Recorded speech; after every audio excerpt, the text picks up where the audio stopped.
Welcome back, everyone, to Season 3, Episode 9 of the Inside the Woods podcast, Valley News show where every week we will give an inside look at Dartmouth Big Green football as they make their way through the 2025 season. I'm your host, Mike Coughlin. It comes. Handoff goes Craddock diving into the line. He'll be wrapped up and driven back, and that will likely do it. Final 20 seconds going to tick down here. Big Green trailed 14-0 at the end of one, 17-0 at the half. They scored 10 unanswered in the third quarter to make it a one-possession game, but the Crimson of Harvard too strong this afternoon as they put up 2 touchdowns here in the fourth to win this one going away 31-10. We'll step aside, take a timeout, come back and put a bow on this one. 31-10 the final. That was the Dartmouth radio broadcast's final call of the heavyweight matchup between Dartmouth and Harvard down in Cambridge last Saturday, which saw the Big Green suffer a 31-10 loss after getting out to a slow start. It was a rough day in all 3 phases of the game for Dartmouth. The Big Green scored just 1 touchdown, averaged less than 2 yards per carry, and amassed just 261 yards. As for the defense, while it got 2 interceptions, one from junior safety Harrison Keith, and the other from senior defensive back Sean Williams, it struggled mightily to get off the field on third down, allowing the Crimson to convert on 9 of them. In addition to those woes, junior kicker Owen Zalk also missed a field goal before the end of the first half. The loss drops Dartmouth to 5-2 overall and 2-2 in the Ivy, which really throws a wrench into plans for an Ivy League title and FCS playoff spot. However, the Big Green will attempt to turn the page this week when they host Princeton on Saturday at 1 p.m. Princeton is 3-4 and is also coming off a loss last weekend, 20-17 against Cornell. On the show this week, we have junior quarterback Grayson Saunier. Saunier had the Big Green's lone touchdown against Harvard on a 1-yard rush and finished 18 of 32 for 200 yards through the air. And as usual, we will speak with head coach Sammy McCorkle to get his thoughts on the Harvard loss and the upcoming battle with the Tigers. Now let's get on with the rest of the show. Joining me on the show is junior quarterback Grayson Saunier. Grayson has thrown for nearly 1,600 yards with 5 touchdowns and 4 picks this season. He's also rushed for 319 yards and picked up 9 touchdowns on the ground. Hey, Grayson, thanks for coming on the show. How's it going? Thank you for having me. So, this season is your first as the full-time starter for the Big Green after getting some action last season. What were your expectations for yourself as you prepared to step into this position during the off-season, and now 7 games into the season? How would you evaluate your performance thus far? Yeah, starting off, I think last year was great to have some experience, get in the game a good bit. Had some injuries happen last year. Certain packages had to go in and, do a different job for the team. Coming in this year, had a lot of expectations. Being a quarterback for Dartmouth means a lot to me and means a lot to this community, and it was it's a blessing to be able to be out there and support this school and this great institution. The expectation usually every year is, go win that Ivy League title, and hopefully play 10 plus games. But like you said, expectations for myself, just do whatever I can to lead this team to that Ivy League championship. To ultimately just take it day by day, just be a leader out there. Be a positive encourager, try and be as consistent as I can, whatever job, whatever role my team needs me to be, being that guy, whether that be, the starters, the backup the past couple of years, a guy on the sideline, whatever my team needs. It's really been my personal goal is just fulfilling my role to the best of my ability.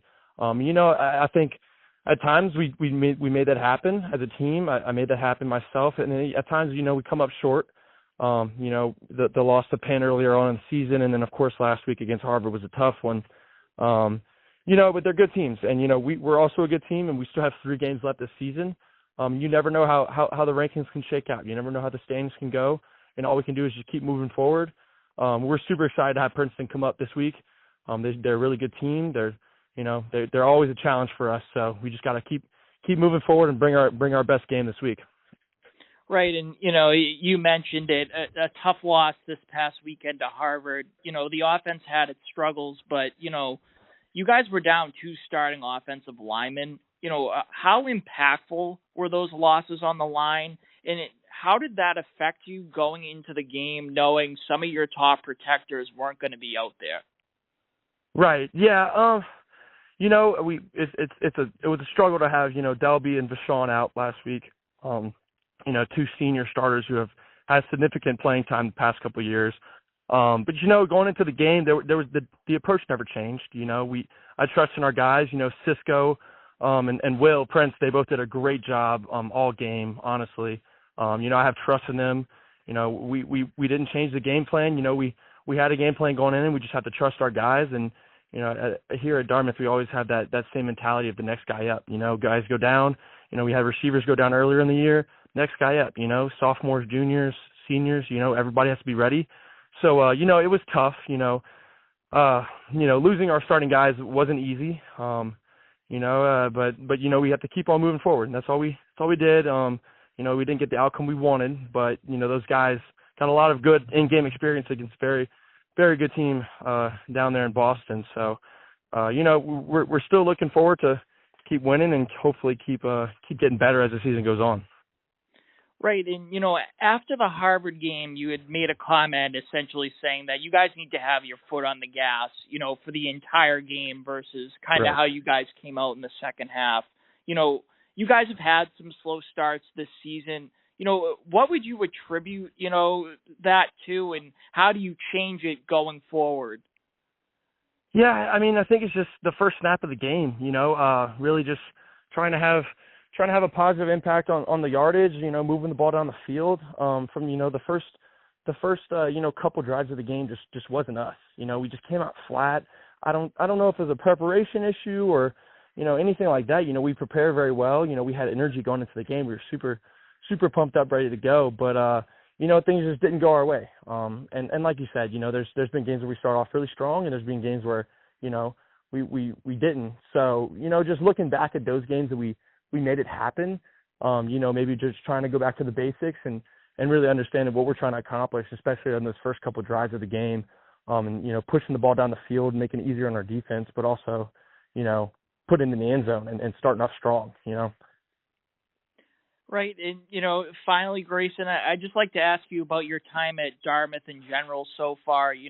How do you feel you've grown as a player and a person at the college? And, how have you enjoyed being in Hanover? Yeah. It's such a blessing to be up here. This place is truly special. I didn't necessarily plan on, moving across the country and being in New Hampshire, being from Louisiana, being a Southern guy. It was tough in certain aspects, but the people here, I'm sure you've heard it many of times, but it's all about the people, the coaching staff, the amazing guys on the team, these are all my best friends now. And then just the community of Dartmouth itself, support staff, all the faculty, and then just the student body itself. Everybody's just so supportive and so, well connected, like throughout the whole the town, the college.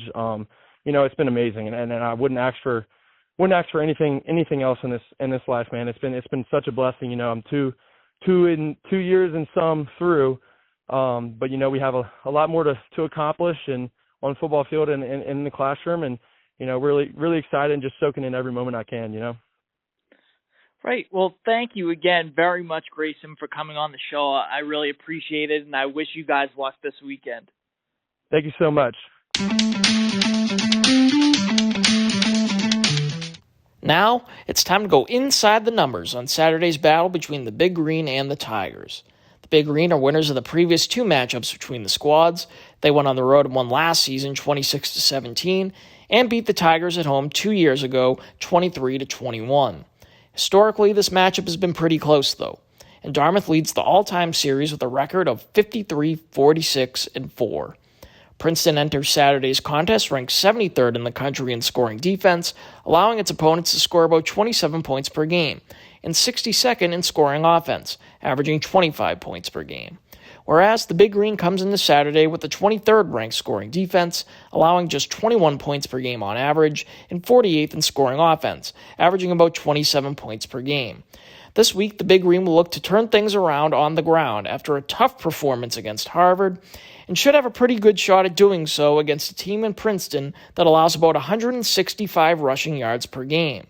Not only that, but they will have to improve on third down defense, especially considering the Tigers aren't exactly world beaters in third down conversion percentage, ranked 67th in the nation at 38%. If Dartmouth can shore up those two areas, it will have a great chance of picking up its 6th win of the year and 3rd in the Ivy League. If not, the Big Green could end up having consecutive regular season losses for the first time since 2023. With the numbers out of the way, let's hear from Sammy. Now, as always, we welcome Big Green head coach Sammy McCorkle to the show. His team will look to bounce back this weekend against Princeton after the loss to Harvard. Hey, Sammy, thanks for coming on the show. Hey, Mike, how you doing, my man? Thanks for having me. You know, obviously a difficult loss for your team this past weekend against Harvard. You guys did make things interesting in the second half after a slow start, but ultimately the Crimson pulled away. You know, what were your biggest takeaways from the game? Well, I think the biggest thing is not the outcome that we were hoping for. I thought our guys did a phenomenal job coming out in that second half and battling back and putting ourselves in a situation to have some success there. But unfortunately, we didn't execute well enough. They made more plays than we did, and when you don't execute and put yourself in a situation to make plays, that's unfortunately that's the outcome you're going to have. But we got to bounce back from it and learn from it. Our guys have done a great job preparing for Princeton this week. Right, and, the passing game struggled to find rhythm on Saturday, especially kind of in the first half and early on, and your backs averaged under 2 yards per carry last weekend. How do you guys, get the offense going against a Princeton team that has given up some points this season? Well, we just got to go back to our fundamentals and, make sure we make our corrections, and we'll do that. Our guys will learn from that game, and we'll make sure we put our players in the right positions to make plays.